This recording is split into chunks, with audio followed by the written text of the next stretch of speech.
Hi. Thanks for watching the Mindful Missionaries Project, a 5-episode series where I interview returned missionaries for the Church of Jesus Christ of Latter-day Saints and hear about their difficult experiences and what we can learn from them. Today's episode is with my friend Luke, who's got a really incredible story about his experiences out in Iowa.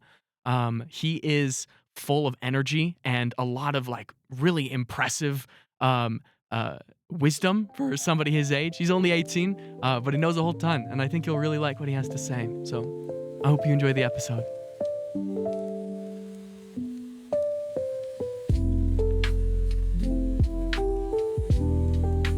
You feeling comfortable? You need a... I'm feeling You feeling great good? right now. Good, Are you good. feeling comfortable? I think I'm feeling good. I left my water bottle at home, so I might get like dry mouth.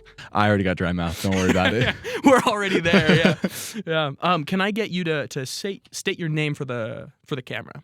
Yeah. Do I look at the camera? No, Okay, you don't okay. got to do much. All right. Well, I'm Jacob Atkinson. Jacob Atkinson. All right, and then you are. I should probably specify. I'm gonna repeat a lot of my questions just for the sake of having it You're good. on record. So, how old are you? So I'm 18 years old. 18, and you're a student here at BYUI. Yeah, this is my first year. I'm a freshman down at BYUI. Right So on, dude. And you are studying.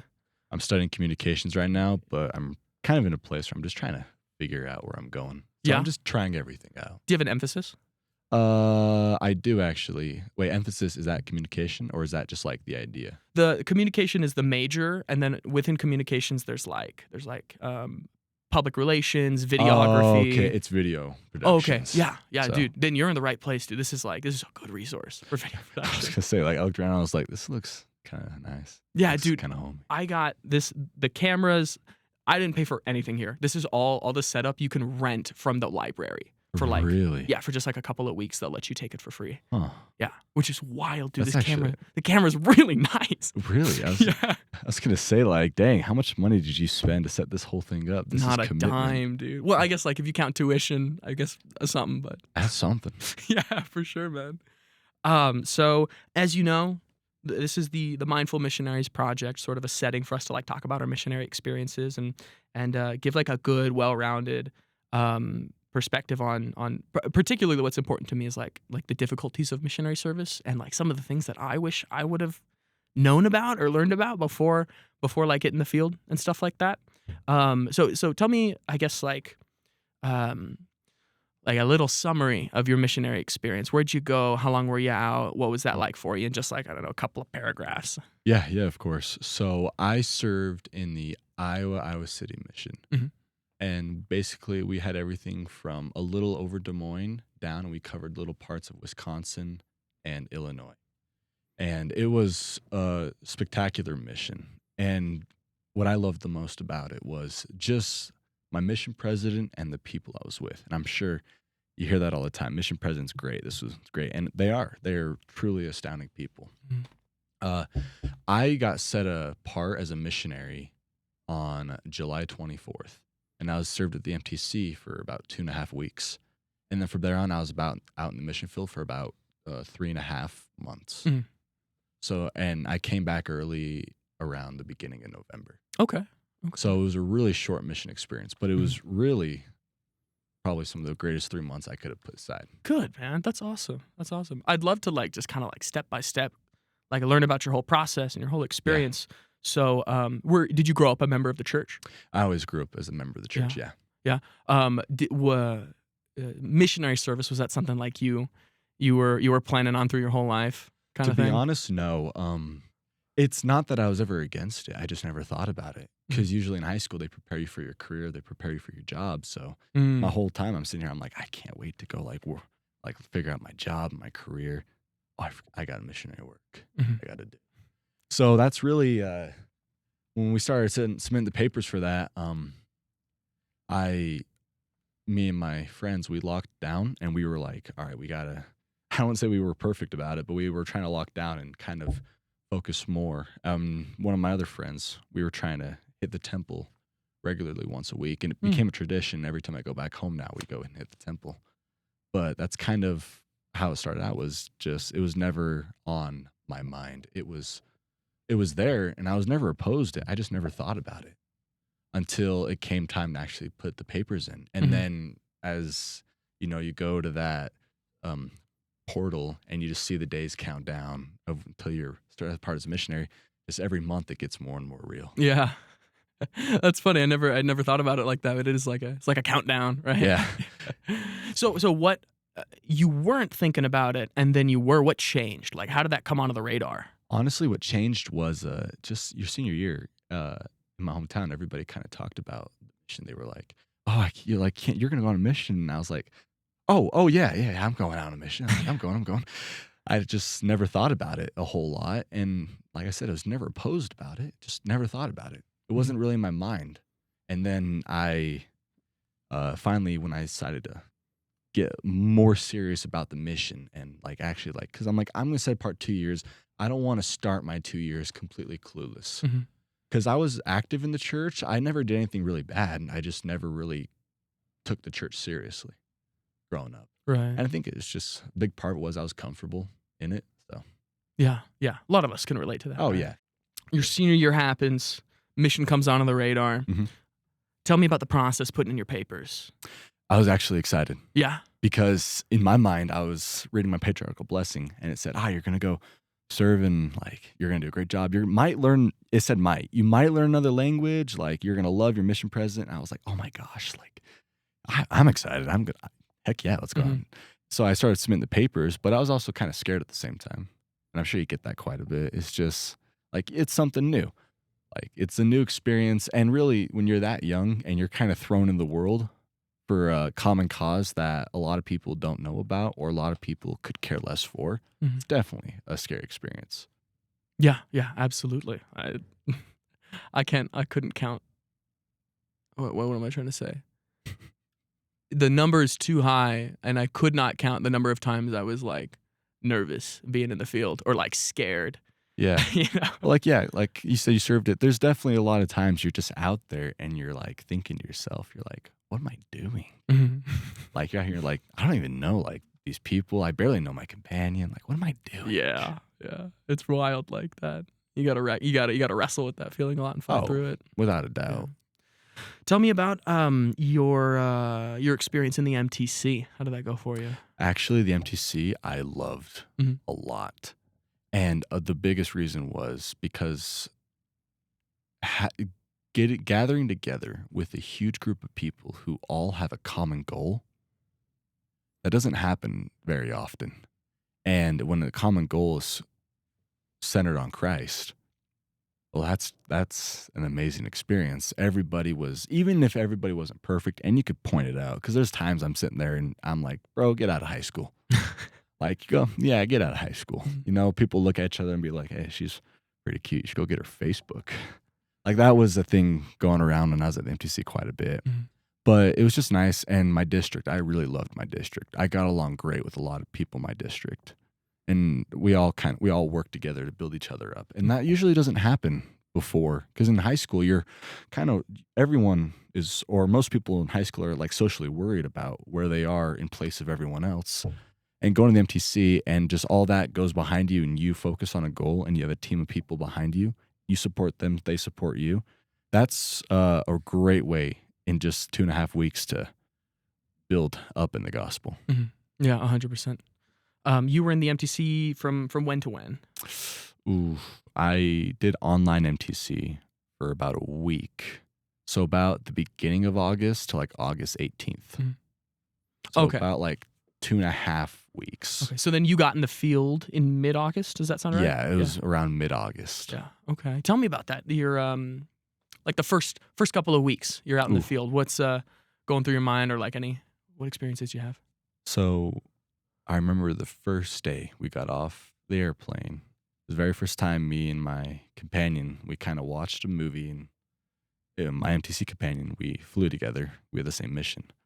And we watched a movie together. No, we didn't watch a movie. I can't remember. No, I do remember. There was this lady on the plane, and 2 days before, we were having a lesson on how to interact with people. And this strange lady sat next to me on the plane, and I'm like all dressed nice, and so everyone's over there, and I got up my own seat. And I just remember they look at me, I look at them, and we're thinking to each other, oh, we're going to convert this lady. We're going to convert this lady. And I start open discussion, and I was like, "Where have you been? How have you been?" Like, kind of what they said at the MTC. And the lady, she got really mad. Really? Oh, she was like, "Look, I just want to sit here and read my book." And I was like, "Okay, I'm sorry." Uh-huh. And she pulls out her book, and what she's reading, I'm like, "Oh, that explains a lot." I'm not going to say it out loud because it's really inappropriate. Oh, okay. But her book was like, "This world is F word upped," or like, she was like, "And here's the reasons why." And then like I get glimpses of the pages, and I'm just not gonna say it because I don't know if you want on your podcast. But I was Probably just not. like, No, we can. Yeah, I was like, we "Oh can fill my, in the blanks. oh my gosh, like holy crap!" And then at some point, during the flight, I was just silent looking out the window, and she looks and she's like, "Look, I need to give you a lesson." It's like, oh my gosh, Oh, this is man. so weird. And Huh. everyone on the other side, they were laughing, they were having a good time watching all this go down. Mhm. But she actually gave a really kind of inspirational lesson a little bit. She's like, if you act like a salesman, people are going to turn away. Mhm. If you act like a friend, people are going to be there. And in my mind, I was like, I was trying to be your friend. Mhm. But like, I kind of took that and I was like, all right, well, even then you can learn something from everybody. So I took that out as a lesson where I was like, all right, I just got to be people's friends out here. I can't be their salesman. I can't be selling the idea. I have to actually be their friend, and the idea will come to them. Because if you try to force your ideas onto somebody, there's a saying, I think it's position versus perspective. What's your position and what's their perspective? In the mission, you really start to learn about the fact that the best way to convert people to the gospel isn't through, or at least this is what I learned, wasn't through our door-to-door contact. It was mostly from the fact that we treated people like friends. Mhm. Like we genuinely cared about the person. And then that person inside their head would build up the idea of, well, who are these boys? What are these boys doing? So that was actually where me and my mission companion found the most success, was just being friends with people. Mhm. Like we would just offer service opportunities. We would go door to door asking if they need help with anything, really. And then we give our message, but we wanted people to know that we were their friend. That was what converted the most. Mhm. Yeah. When you were out trying to talk to people, what was your preferred method? What did you think was most effective? Honestly, ooh, I don't know if we actually had a preferred method. A little bit of everything then? I think we just liked everything. Yeah. Like I didn't have, I'm not going to say like I had like a crazy, crazy hard area. Our area was pretty difficult. We were in Des Moines, and there's a lot of different churches around in Des Moines, and there's a lot of people, and they're really good people, but they think we're Jehovah's Witnesses. Mhm. That's really the big, and people shut the door a lot on Jehovah's Witnesses over there. So people think, without guessing, we're Jehovah's Witnesses. But we actually had a lot of success. It'd go back and forth. I think every missionary knows this. For like 2 weeks, you're having lesson after lesson after lesson. 2 weeks, you're knocking on doors. You're knocking on doors. You're knocking on doors. One person's like, "Hey, I'm not interested." Close the door. You're knocking on doors. Mhm. Yeah, you just got to keep it up. Sorry, I'm going to check on the cameras. Yeah, go ahead. Where were we? We were talking about finding methods, right? You just trying Yeah. a little bit of everything there. Yeah, I'd say as a missionary, just try everything. Even if you have an idea that you think is stupid, just try it. Mhm. Because you really don't know it's a bad idea until you try it. And most of the time, it might be a bad idea, but you will get two of those moments that's actually a really good idea. Mhm. So Yeah, absolutely, man. I know in our mission we were taught to like what is it, like multiple lines in the water type thing, where like you want to have your foot in a little bit of everything, and the more you diversify your finding efforts, the more success you'll find, right? yeah, what do they call that? They had like a name for it. I knew it as like, yeah, just casting multiple lines in the water. That's like what we called it. Oh. There probably is a title for that. Yeah. Yeah, but like I that's couldn't remember. I actually remember because they gave us that similar lesson too, Mhm. and it's really a good lesson. Like there's not one or two ways to do things right. There's 100 ways to do things right. Yeah. So So walk me through forgive me for being a little meta right now. You sound like don't even know what that super means. like kind of, so just like kind of reflecting on the conversation we've been having up Yeah. until this point. You are like super enthralled by your work. You know what I mean? Like you sound really passionate about it, that it was like something you were really invested in. Yeah. Walk me through kind of the process of the conclusion of your mission, if that's okay. Yeah, of course. So I can kind of I'll give you the beginning first. The reason why I was so passionate about my mission is because my favorite part was the fact that I could change. Mm. I could become I could come back in 2 years doing the hardest thing I could and be someone completely different. I came back in 3.5 months. Mhm. That's really where the hard part kind of came in because on my mission, I struggle with a lot of very serious health problems. Mhm. And eventually I was worried about the fact that I was out. And then I just was like, you know what? I'm gonna like, I cannot, like, I was to the breaking point where I could not do another day. And that was really the part. And I think a big part of it is I was just keeping everything like here. It was centered in Mhm. here. And my companion, he was a great guy, but I was just having a hard time, not a hard time with him. I was just having a hard time with me connecting with the kids in my district. And they were fabulous, just fantastic people. But I was just stuck back in my head. Mhm. I shoot a text out to the sister, not sister, holy crap, what are they called? Sister, not president, the sister, Oh, the yeah. president's wife. I don't know why that was so hard. So I shoot a text out to her and I say, hey, like, I'm done. Like, cause I don't tell people things. I've never been a teller. I've never been someone who's like, I got a problem. I want you to know about it. Mhm. Usually I'm like, I got a problem. I got a problem. I'm going to keep it here. And that problem really expounded on the mission. And I can tell you what that problem is, but I just want to give you some context Sure. first, build some suspension. Yeah. And she just texts back. And I was like praying. I was like, all right. When I text, it's like, hey, I'm done. Like, I'm done. Can you guys give me a plane ticket? Send me home. Uh, Like, I'm done. And she texts back, and I was like hoping she'd be like, yeah, like, here's your plane ticket. Like, thank you so much for what you did. It Mhm. was great to see you. Bye. Hopefully, I'll see you in the future. And she was like, is everything all right? Anything we can help you with? Great news. We're actually going to be down where you are like in 2 days. Mhm. I was like, no. Oh, no. Uh-huh. And me and my companion are out. And we were just finished up with the lesson. And then I get a call from his name is President Barney. And I was like, yeah, holy crap. And I remember the call came and my heart just dropped. And like, I must have turned really white or something Mhm. because I was just looking, I was like, oh no. And President Barney, we answer the call out loud on the phone. And President Barney's like, Jake sent a really interesting text. Can I talk with him? And I was like, oh my God. Just wanted the plane ticket and I wanted to go home. Mhm. That's all I wanted. And he was like, my companion left the car and me and President Barney had like a 20-minute discussion. And I was doing everything I could to skirt around the problem.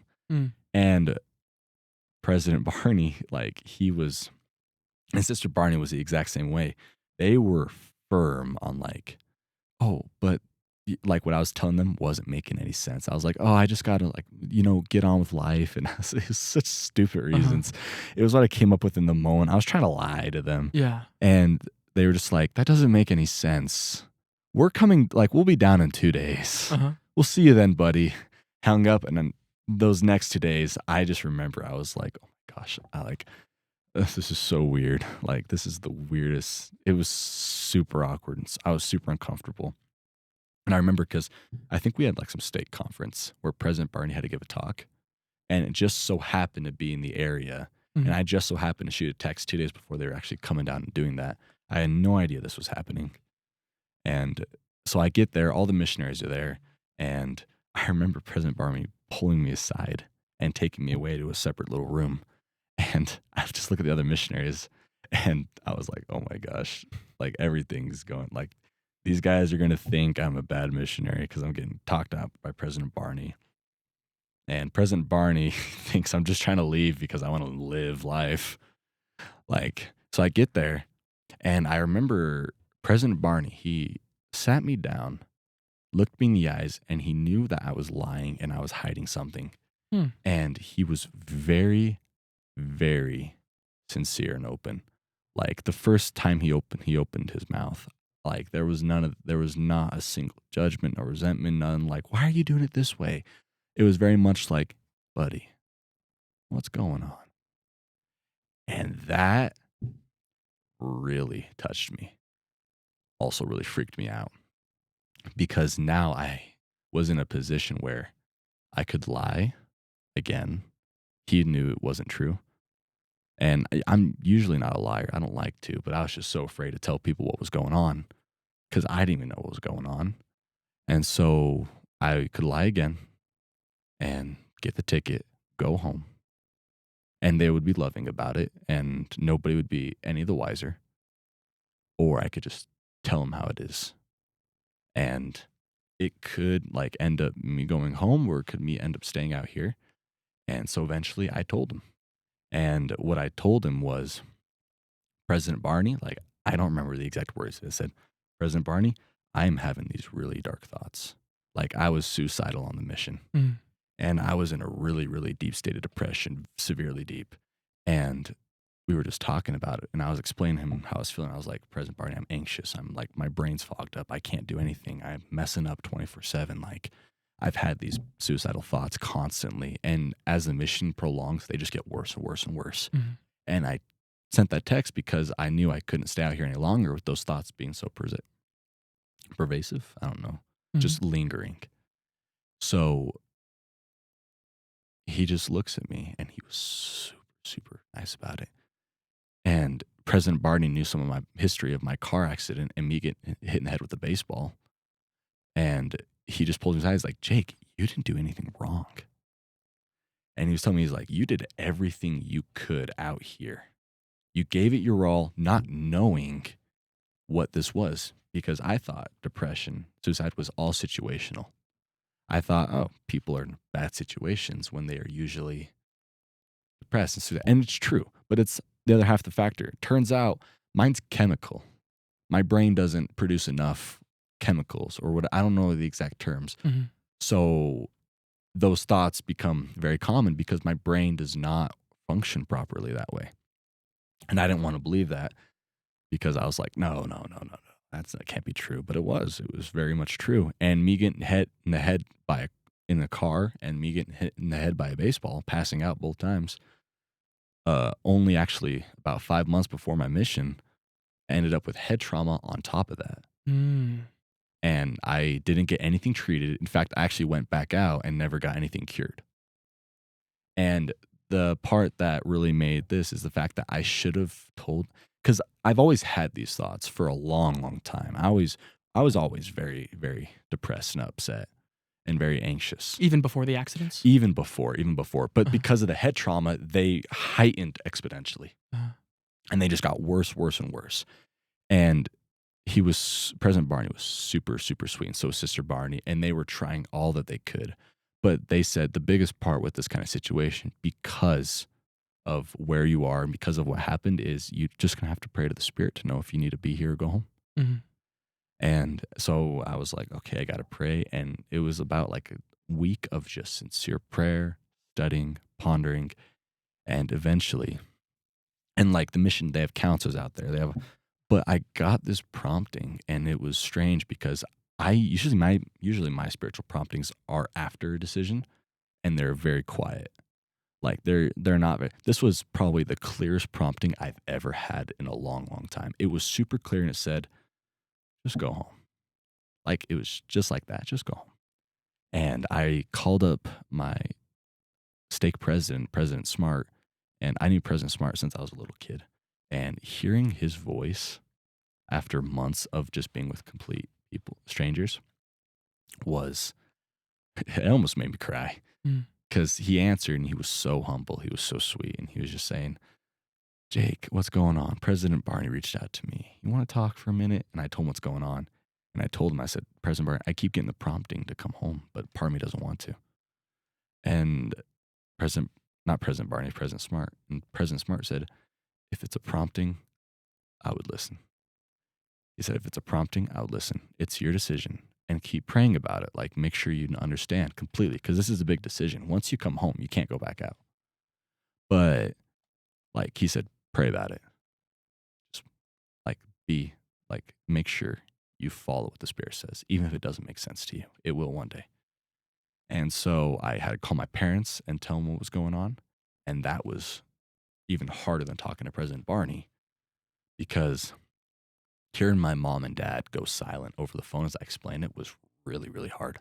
Mm. And then hearing mom cry about it, and it deeply upset me so much so that I actually really resented the fact that I made the decision to go home.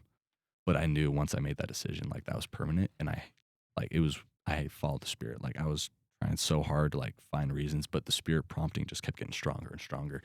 So then eventually I meet with President Barney a couple more times, and we try a little bit of counseling out there, but eventually, like President Barney was like, if you're prompted to go home, go home.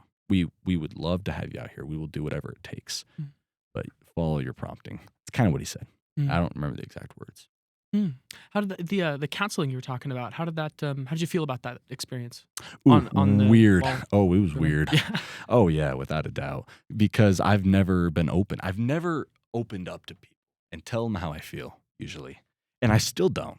Like that's the hard part. Usually I don't. I can now about this because I've told my whole hometown knows. We are all really close together. 3,000 people know. So it's not really so much something to hide now, but it was definitely something that like counseling for the first time for anyone who's going to take it, I would say it's definitely weird, Mhm. especially if you just like your whole life, you just don't talk about it. And not for any reason. I never did. Mhm. I'll figure it out. That's what I would tell myself. I'll figure it out. I'll figure it out. And I never did. For years, I never did. And then I got hit in the head twice. And then it got worse. But the counseling, I would definitely say for anybody who really needs it, take counseling.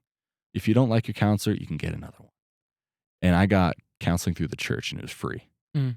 So, and the counselor was great. We broke down some things, we broke down some ideas, but I only saw him once. I felt really bad because I felt like my mission companion felt like he did something wrong.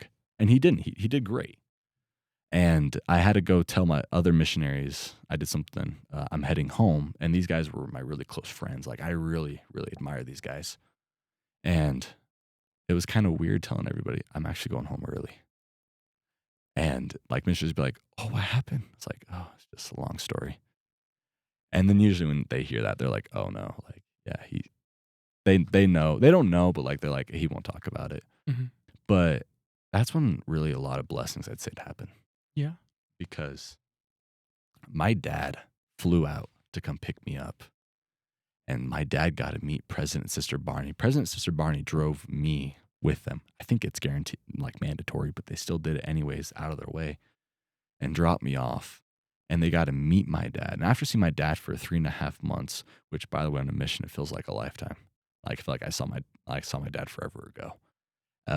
It was really warm and embrace, but I was so embarrassed about it. I just did not want to talk to anybody about it.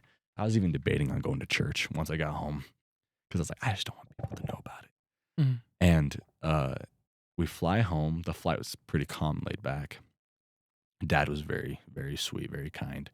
And like he was just very patient, and yeah, he was just really really good. I love him so much.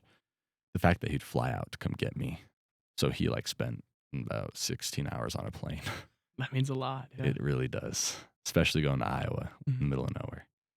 And You go came ahead. home. I'm sorry to interrupt. You came Oh, you're home good. when? I came home around the beginning of November.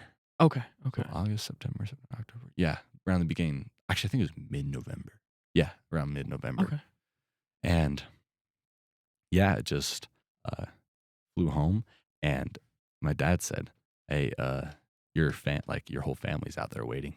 I was like, "I don't want to see my whole family," but they were all out there with posters. They were all so sweet. They all came up and gave me a big hug, and like they all were very proud of me, and they were all like, "Thank you so much for giving it all you got." And this time, everybody knew, Mhm. so it wasn't like but I was really embarrassed about it.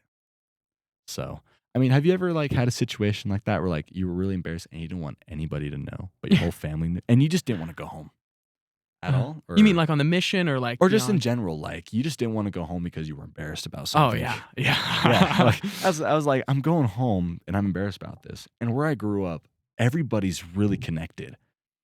If something happens, 3,000 people know about it. And you're gonna have a lot of people reach out and be like, "How's it going?" And like, and it's wonderful that they do that. But I was so embarrassed. I was like, "Don't do that. Mm. Nobody say a word. I don't want help. Be miserable. Leave me alone." That's usually what I would tell my not exactly, but that's kind of what it was. And I'm trying to remember timelines. Yeah, they picked me up, they drive me home, and my stake president's there, and he was so sweet and so welcoming. He releases me from a full-time mission, Mhm. which part of me thought that shouldn't have happened. He should have just ended it right there, but that's what they do. And then I was kind of weird. I kind of just sat there and I was like, man, dude, now I got to go to church. Everybody knows I'm home early. Like 3.5 months, that's not a long time. It's like an eighth of a mission. Mhm. And I was so embarrassed about it, but got hooked up on counselors and therapists, and actually eventually like some of them I really did like, because it's really good insight. So to anybody who like questions it, I'm going to say at least try like 3 people if you like them, and they'll all give you good insight, and usually you'll connect with them very good. But my whole hometown was very welcoming. In fact, quite a bit of them took me out to lunch. My old bishop was there, Bishop Milburn. He pulled me aside and he asked me, sorry, I'm going to jump back a little bit before No, he no took me out worries. to lunch. He pulled me aside and he asked me, he said, all right, I am so proud of you for what you did. Like my whole town like had my back. It was really, really emotional for me. And he said, what are you going to go do now? I was like, wow. And not only him, I had other members of the church pull me aside. Like they would take me out to dinner, they'd take me out to lunch. They'd say, what are you going to go do now? Like you're home early. What are your plans? And then my bishop, actually around that time, Bishop Milburn was leaving. A new bishop came in, Bishop Crockett. And Bishop Crockett, I knew him before the bishop. He was a great guy. He then pulls me aside and he says, all right, I want you to know something. Because he's like, I want you to keep coming to church. He's like, it's really important that you come to church. Like, even after all, like, no one here is judging you. No one here. And I told him, I was like, everybody said, welcome home. And they all offered me help. Like, I had people that I barely knew. Like, I knew their names in the valley, but I never really saw them. Send me food, send me energy drinks, send me, like, because people knew I loved energy drinks. So they'd send me like 6 or 7 cans of just Monster juice. And I would chug all of them because they were so good. And I was like, I deserve this. Yeah. But like, I just had a whole town that had my back, and it was really, and I get not everywhere is like that. I grew up in a really special place, but like it was, and then all of a sudden another member offered me a $20 an hour job to go work on a private farm. I took the job and I worked a little bit, saved up money for college, and I already had money saved up. And then my sister and brother-in-law, because originally my plan was just to work until I can get to SUU this year in the fall. My sister and brother-in-law, they came down, they say, hey, we have an extra room in our apartment that's not being used. You can pay $300 a month, which I was like, I'll do that. That is great. It was really great. It's a nice apartment. I'm living with married people. If I don't like it, I can just go. Not going to really be any problems. Not going to really mingle with anybody. But if I did like it, I could stay there for a month and then get roommates next semester. I like it. I already got roommates next semester. Sweet. So, but like after that, opportunities just kind of came up. But the whole time, the whole town was like pulling me aside. They were wishing me well. And then all these people, and these were like crazy people. Like I inspired to be like a lot of these guys would just pull me aside and say, hey, what are you going to do now at your home? We want you to keep coming to church. We want you to still be a part of all this that's going on. Mm. Don't ever be ashamed or embarrassed about what you did. And I was like, oh my gosh, that is so nice. Mm. And so great to have a lot of people just pull me inside and say, you're a great kid. What are you going to do now? And I'd say that to everybody. I'd say, like, look at yourself and just say, I'm a great kid, man. I'm a great person. I honestly am. I'm absolutely flawed, but I'm a great person. Mm-hmm. So what am I going to do now? And that's kind of what brought me here and has me trying to get life figured out a little bit. Mm. But yeah, I love that, man. So just for clarification, it was your sister and your brother-in-law that offered you an apartment? Is that yes, they offered me a room in their apartment. right? Up here in Rexburg? Yeah. Yeah. So you made the move, and I'm Made glad the you did, move. man. We're happy to have you here. I like it up here. Yeah. It's cold. It's definitely, I'm going to say if you're coming up to school, maybe wait till spring. Yeah. Definitely yeah. again, like winter's okay. It's Mhm. not that it's bad. It's just, it's winter and it's Idaho. Can we pause real quick? Fire away. I'm gonna check That's the fun part of working with technology like this. Yeah. A lot Yeah. of a lot of wires, a lot of hard Yeah. things.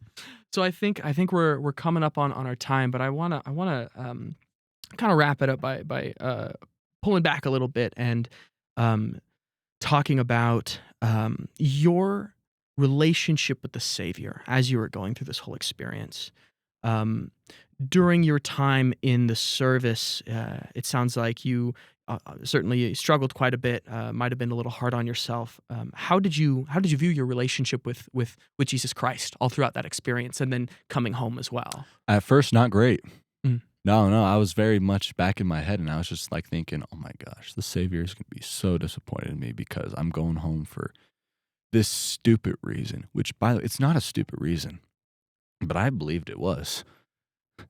Like half the time, I'm still thinking to myself, "It's a stupid reason," but like I was like, "Oh my gosh, he's like, I'm gonna get to heaven. He's gonna be like, you came home because you were sad. Mm. Come on, buddy." And then clicks a button. I'm like, drop down until I show. I'm like, "Oh, great." But that's a little dramatic. But no, like I'd say the biggest part that stood out to me about the Savior was actually when I came home and I had people in the town pull me aside, offer me help, offer me, telling me, "Hey, what are you gonna do now? Like you got potential. What are you gonna do now?" Because that really reflected how I understood the Savior. And I could see it in all of these folks. And it was kind of an eye-opening moment for me because I was like, "Holy crap." Like, to be honest, I would have never gotten this experience if I did do first full 2 years. And it's sad that it's true that way because part of me really wish I just never said anything and stayed. Mm. Because I'd be at 7 months right now, almost going 8, and I'd be getting really close. Not really close, but like I would definitely. But like the fact that I got a call, and then it's like I got to see the Savior's personality single handedly that I neglected up front. And I was just with all these people that I've known my whole life. I grew up with these people. These people were like, I had like 12 second moms everywhere. Like, just, I was so connected with these people, and we were all very connected. We were all a very tight knit community. And I could just see the Savior's characteristics in them. And it just deeply inspired me to be like, I want to be a lot like those people. Mm. Like, I was like, I want to be like those people. And they had a lot of the Savior's qualities. That's really what stood out to me. And don't think, if I'm being honest, I would have ever recognized that if I didn't come home early. And that really strengthened it because then I could see the Savior in people. I didn't think of him as like the Savior and he's out there now and he's waiting to come down or he's with you, but you can't see him. I could see it through people. Like I could actually like see it through people. And it was really remarkable to look at Mm. that. Because then when I see someone do service, I'm like, oh my gosh, that person is super close to Christ. Or when I see someone make a joke that's like funny, I was like, oh my gosh, that person's probably like really close. They're like very positive. They're very happy. I could see it through people. And that's really what brings me comfort, knowing the Savior's close is actually through other people and the service that they do. Yeah, I love it, man. I really appreciate that you mentioned that these attitudes are things you wouldn't have been able to see if you hadn't come home early, right? Do you feel like there are a lot of things you were able to see? Were there a lot of things like that? Do you feel like you got a lot out of coming home early than if you had stayed out? Like what do you think about that question, I guess? I kind of wish I knew, to be honest. I got a lot of seeing the Savior single handedly because I came home early, but I really kind of wish, like, part of me still wonders to this day if I stayed out, what I Mhm. would experience. Yeah. And but I think a big part is the fact that, like, because I still recently came home. I came home in like November of last year, 2024. So it's still really kind of early, but I can definitely, as time goes on, I can start to see how the Lord is shaping me or how the Lord is working with me on helping me become what I want to become Mhm. while I've been here. And I don't know if I would have had that same experience on the mission. I probably would have, or I probably wouldn't have. I have no idea Mhm. how life would be, but I definitely know that like right now in this moment, the Lord is using what I've understood. And when I say me, I'm talking about like I want people to think about it from their perspective that the Lord is using me and shaping me right now. Yeah. I think it kind of calls back to what you'd said before about all of those people being like, we're glad you're here. What are you gonna do now? I think I imagine myself if I had come home early, because I'm just an anxious person, and I know there's a lot of missionaries who come home. They are, and the attitude is like, oh, I messed up. I should have done this. I should have done that. And then you get in a headspace where you're just constantly thinking about what could have been. Mhm. When in reality, when the most productive thing is to take that next step and ask yourself, like, what am I going to do now? We're here. Mhm. We're here. The Lord's going to do something with us. Let's figure it out, right? Exactly. And I feel like you're a testimony of that, and I think that's super powerful, man. Thank you. If you had like any final like messages for somebody who's preparing to serve a mission, or somebody who, I don't know if there are missionaries in the field right now listening, but if there was, hypothetically, what message would you have for those people?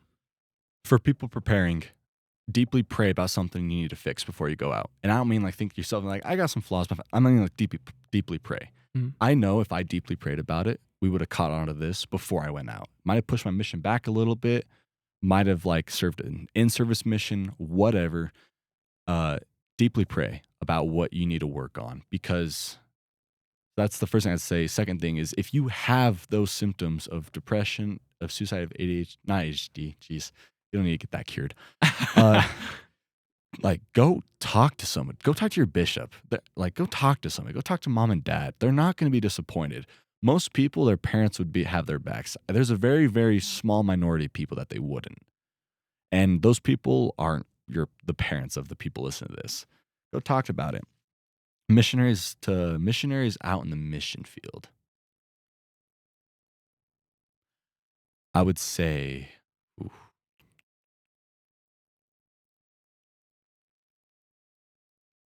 think about what you're going to do starting whenever they listen to this Mm-hmm.